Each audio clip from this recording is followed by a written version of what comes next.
চাকরি প্রত্যাশী প্রিয় শিক্ষার্থী ভাই ও বোনেরা, আসসালামু আলাইকুম। নিশ্চয়ই ভিডিওটি দেখা যাচ্ছে, আপনারা দেখতেও পাচ্ছেন।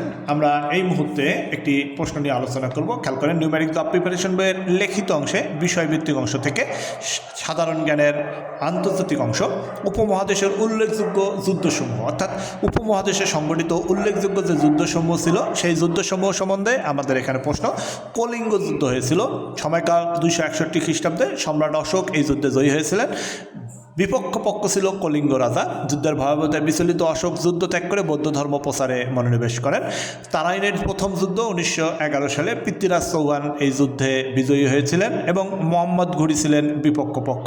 পৃথ্বীরাজ জয়ী হয়েছিলেন। তারাইনের দ্বিতীয় যুদ্ধে মোহাম্মদ ঘুরি বিজয়ী হয়েছিলেন, পৃথ্বীরাজ চৌহান পরাজিত বরণ করেছিলেন এবং এই মোহাম্মদ ঘুরির মাধ্যমে ভারতে মুসলমান শাসনের পতন হয়েছিল। পানিপথের প্রথম যুদ্ধ, যেটি 1526 সালে হয়েছিল, বাবর বিজয়ী হয়েছিলেন, ইব্রাহিম লোদি পরাজিত হয়েছিলেন। এই মাধ্যমে ভারতে মোগল সাম্রাজ্যের পতন হয়েছিল। পানিপথের দ্বিতীয় যুদ্ধ 1556 সালে হয়েছিল। বৈরাম খাঁ আকবরের সেনাপতি ছিলেন, তিনি বিজয়ী হয়েছিলেন। হিমু পরাজিত হয়েছিলেন। ভারতে হিন্দু রাজত্ব স্থাপনের আশা নির্মূল হয়। তালিকোটার যুদ্ধ, এটি 1564 থেকে 1565 সালে অনুষ্ঠিত হয়েছিল। হোসেন নিজাম শাহ এই যুদ্ধে বিজয়ী হয়েছিলেন, রাম রাজা বিপক্ষে ছিলেন।